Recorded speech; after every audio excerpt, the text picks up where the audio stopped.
Perkenalkan, nama saya Krisdayanti, NIM 19104141686, kelas A2 pagi. Dosen Pak Adi Mursalin SEMM. Di sini saya akan membacakan materi tentang strategi distribusi. Strategi distribusi merupakan suatu strategi pemasaran atau penyebaran barang dan jasa pada konsumen tingkat akhir. Tujuan distribusi ini adalah untuk membuat suatu barang dan jasa bagi setiap konsumen maupun bagi perusahaan dagang yang membutuhkan.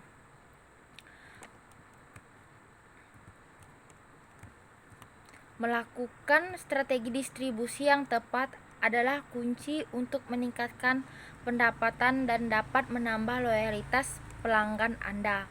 Semakin meningkatnya permintaan produk, proses bisnis pun menjadi semakin kompleks. Dulu, melakukan pemesanan pada suatu produk sangatlah mudah. Namun, kini kegiatan supply mulai sulit untuk dikelola. Dalam hal ini, purchase order memiliki peran yang sangat penting. Purchase order atau PO merupakan dokumen atau kontrak yang membentuk kesepakatan antara pembeli dan penjual. Hal ini bertujuan untuk para konsumen yang ingin memesan dan membeli barang dari pihak penjual. Dalam distribusi ini juga merupakan suatu elemen dalam menentukan besar pendapatan yang diperoleh sebuah perusahaan serta membangun kesetiaan para pelanggan atau konsumen terhadap suatu produk. Dalam melakukan strategi distribusi, produk harus tepat sasaran dan harus sesuai dengan langkah pemasarannya. Di sini, sebuah sistem manajemen harus bisa mengambil langkah dan tujuan yang tepat dalam mengambil sebuah keputusan. Untuk pemilihan strategi distribusi produk yang tepat, tentu harus sesuai dengan pemilihan agen dan teknik pemasaran yang tepat juga. Berikut dalam artikel ini akan dijelaskan apa itu strategi distribusi dan apa saja jenis-jenisnya. Apa itu strategi distribusi?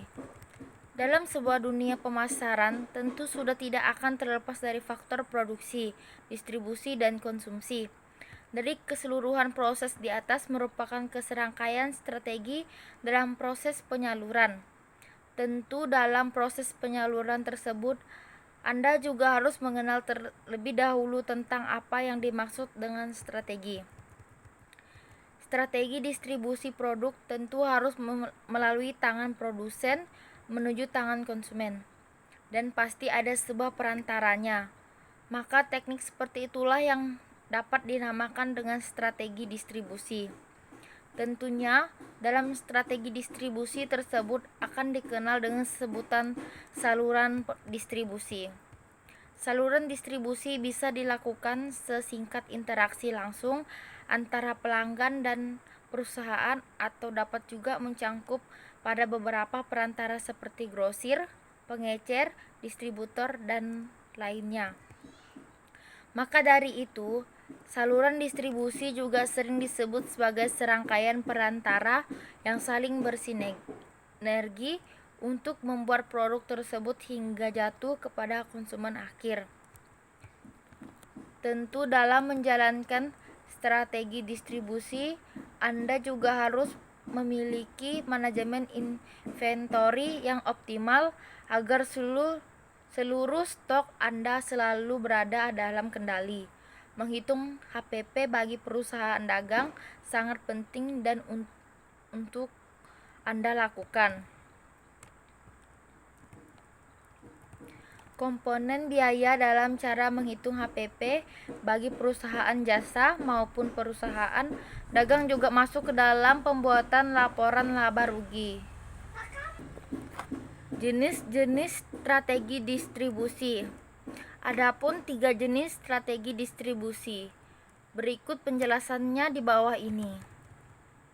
Pertama, strategi distribusi intensif. Perusahaan yang menerapkan strategi distribusi intensif biasanya akan memilih untuk memasukkan produk sebanyak mungkin ke lokasi retail. Seperti contoh pada produk mie instan, jenis produk ini dapat Anda temukan di toko manapun seperti toko kelontong, minimarket, hingga supermarket. Hal yang penting untuk dilakukan dalam strategi distribusi intensif ini adalah ketersediaan barang dalam jumlah besar di berbagai lokasi. 2. Strategi distribusi selektif. Jenis strategi distribusi selektif ini sama halnya dengan jenis strategi di atas. Strategi ini memiliki tujuan untuk memberikan dampak terbaik dari sebuah produk barang tertentu. Perbedaan strategi distribusi selektif dengan strategi insentif adalah melalui jenis strategi ini. Maka produsen akan memilih distributor yang dapat mendistribusikan setiap produknya. Maka dari hal inilah yang menyebabkan strategi ini disebut strategi distribusi. Tentu di dalam suatu daerah, tidak semua distributor atau pengecer dipilih untuk menjadi agen distributor. Hal ini menjadi langkah efektif bagi sebuah usaha guna memberikan hasil atau dampak pada produk yang ingin disalurkan. Ketiga, strategi eksklusif. Dalam strategi ini tentu lebih eksklusif dan berbeda dari jenis strategi lainnya. Sebab hal ini terjadi dikarenakan kebutuhan produksi yang dipasarkan merupakan jenis barang-barang dengan kualitas dan kuantitas yang tinggi. Maka untuk itu dalam melakukan proses distribusinya tidak boleh diedarkan secara menyeluruh atau meluas. Dengan sebuah produk dengan memiliki kualitas harga yang tinggi tentu menjadi cukup sulit untuk melakukan proses pendistribusiannya. Dalam jumlah konsumennya juga merupakan berupa konsumen dalam jumlah yang sedikit, sehingga dalam strategi ini disebut eksklusif. Apa saja jenis saluran distribusi? Yang pertama, distribusi dari produsen ke konsumen. Yang kedua, dari produsen ke pengecer lalu ke konsumen. Yang ketiga, distribusi dari produsen, lalu pedagang besar, kemudian pengecer sampai ke konsumen. Yang keempat, distribusi dari produsen melalui agen, lalu pengecer, dan kemudian kepada konsumen. Contoh distribusi dalam bisnis. Strategi distribusi tentu memiliki kaitan yang sangat erat dengan bisnis. Hal ini tidak lepas dari peran serta usaha para produsen dalam memasarkan produknya. Contoh penerapan ialah distribusi lokal. Contoh strategi ini memungkinkan produsen atau pengelola bisnis dalam menerapkan berbagai jenis distribusi yang mana produknya tersedia dalam skala lokal, yang artinya produk akan dipasarkan dalam skala daerah saja. Contoh selanjutnya ialah wholesale. Contoh strategi ini merupakan contoh yang sangat sering digunakan. Wholesaler adalah bisnis distribusi barang dengan cara membeli barang atau produk dalam jumlah besar kepada perusahaan penyedia. Selanjutnya, barang yang sudah dipesan akan disortir menjadi unit-unit kecil lalu didistribusikan kembali kepada pembisnis, industri, kantor, dan lainnya.